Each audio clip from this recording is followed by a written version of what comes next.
Kamsahamnida sobat-sobat dari Diku sekalian, jumpa lagi dengan gua Om Bagus di sini. Selamat datang di pembahasan yang mungkin membuat kalian terkejut, mungkin bahkan sedikit mengguncang ego. Siapa sih yang gak kagum sama dunia matematika dan statistika? Bidang yang penuh misteri angka, rumus-rumus yang membingungkan, grafik-grafik yang melengkung, seolah ingin bercerita. Tapi tahukah kamu kalau ada beberapa fakta keras yang sering kali tersembunyi di balik keindahan dan juga kompleksitas bidang ini? Hari ini kita bakal menyingkap tabir itu. Kita bakal membongkar beberapa fakta yang mungkin nggak kalian harapkan. Fakta-fakta yang mungkin membuat kalian berpikir dua kali, membuat sedikit nggak nyaman, atau malah nggak percaya. Tapi percayalah, ini adalah fakta keras dari jurusan matematika dan statistik. Jadi mari kita bersiap, mari kita siapkan diri kita buat menghadapi fakta-fakta ini. Karena biarpun nggak menyenangkan, ini adalah bagian dari perjalanan yang kita pilih. Ada rintangan yang harus dihadapi, jadi mari kita mulai perjalanan ini. Oke, sebelum kita mulai video ini, di channel ini gue biasa bahas soal konten-konten edukasi, pendidikan tinggi, dan juga karir. Buat kalian yang merasa konten macam ini cocok buat kalian, jangan lupa subscribe channel ini. Dan juga buat kalian yang merasa suka dengan video ini, jangan lupa like dulu videonya. Dan juga buat kalian yang merasa video ini bermanfaat buat kalian atau mungkin teman kalian, jangan lupa buat share video ini ya.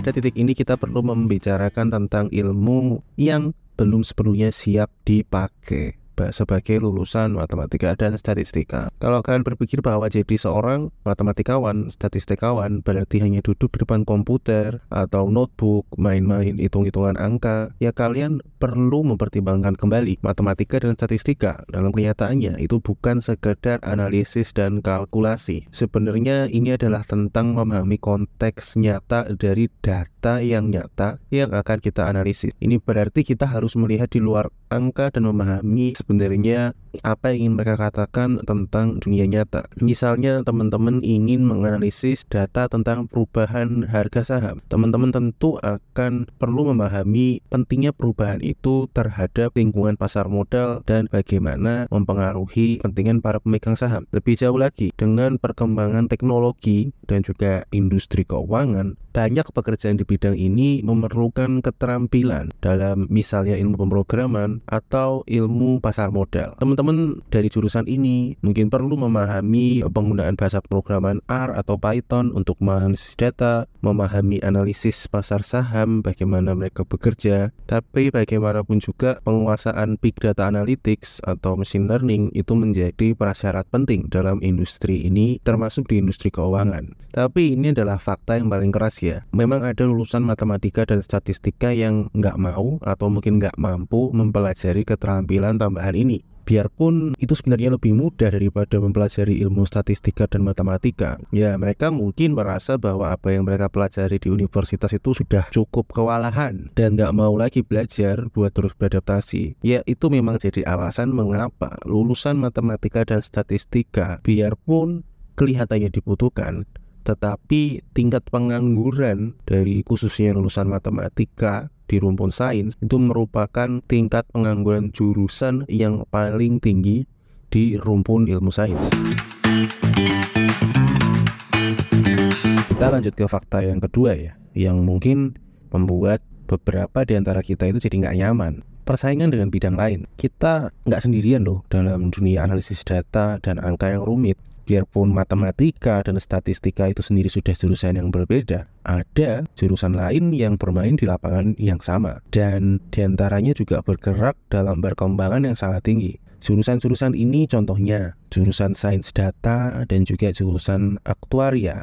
Sains data atau data science dengan kemampuannya menggali wawasan dari kumpulan data besar yang real dan kompleks itu menjadi sangat penting di era digital ini, karena data adalah minyaknya era digital. Sementara itu aktuaria dengan peran pentingnya dalam mengevaluasi risiko dalam industri asuransi dan keuangan berdasarkan profil dan data yang ada, itu juga menjadi semakin memahami pentingnya peran mereka. Pertumbuhan cepat di bidang-bidang ini tentu saja jadi peningkatan persaingan untuk pekerjaan di bidang statistika dan matematika. Statistikawan dan matematikawan, ya karena memang tren tenaga kerjanya mengarah ke sana, ya mereka juga harus bersaing dengan profesional dari latar belakang pendidikan lain untuk pekerjaan yang mereka tuju. Mungkin mereka merasa bahwa keterampilan dan pengetahuan aja nggak cukup ya. Mereka juga harus punya pengalaman praktek kerja yang relevan. untuk bisa bersaing. Ya ini jadi tantangan besar ya, terutama bagi mereka yang baru lulus, mereka yang nggak punya keterampilan tambahan atau pengalaman kerja yang relevan.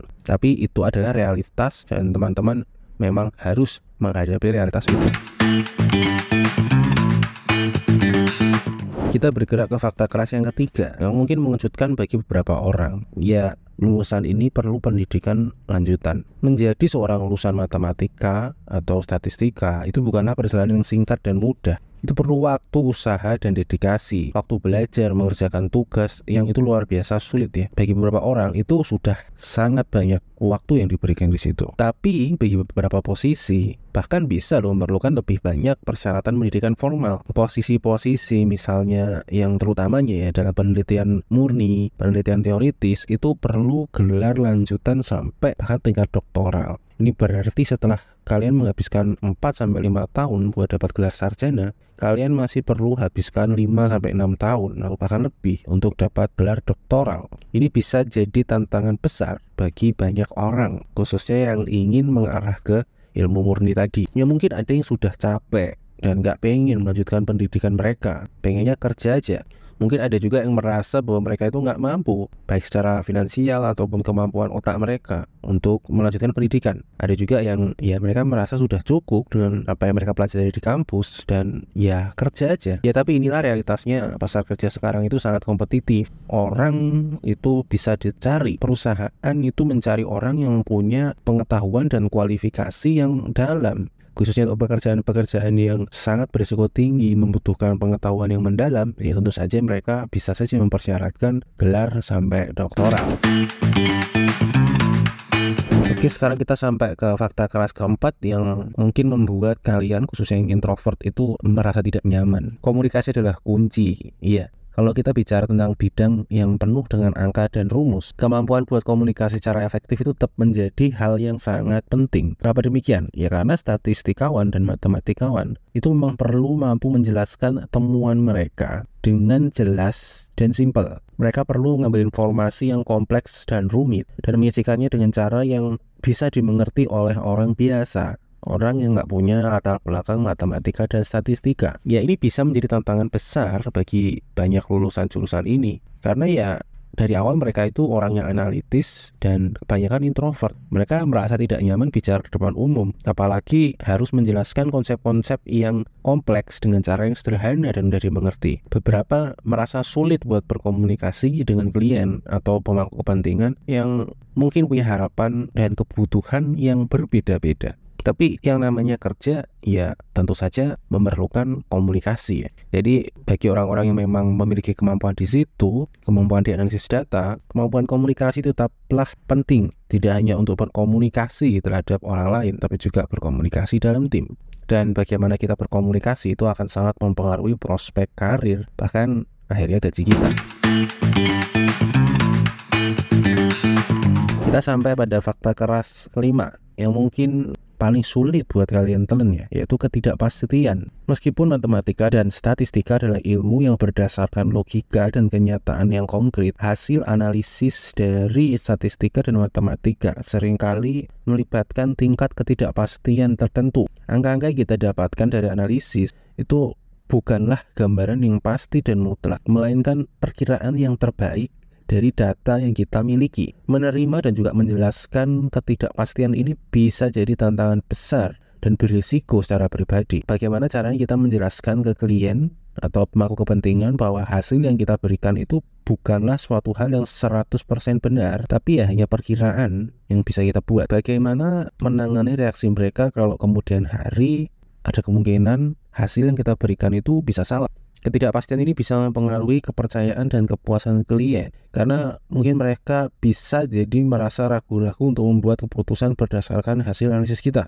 Mereka mungkin merasa tidak puas karena pekerjaan kita kesannya setengah-setengah. Itu juga bisa berdampak negatif pada reputasi dan prospek karir kita. Tapi itulah realitas dari bidang ini. Kadang-kadang yang terbaik yang bisa kita lakukan adalah membuat perkiraan terbaik berdasarkan data yang kita miliki dan menerima bahwa ada kemungkinan kita bisa salah. Menjelaskan risiko dan kerugian itu bukan hanya soal logika, tapi juga melibatkan emosi. Menyampaikan berita buruk kepada klien atau pemangku kepentingan memang bisa menjadi tantangan yang berat dan bisa menimbulkan tekanan emosional pada kita. Ya, tapi itu adalah realitas dari bidang ini dan kita harus selalu ingat untuk bisa menghadapi dan mengelola ketidakpastian ini ya. Mari kita beralih ke fakta keras terakhir yang mungkin sudah biasa didengar tetapi sangat mengejutkan bagi beberapa orang, yaitu potensi otomatisasi.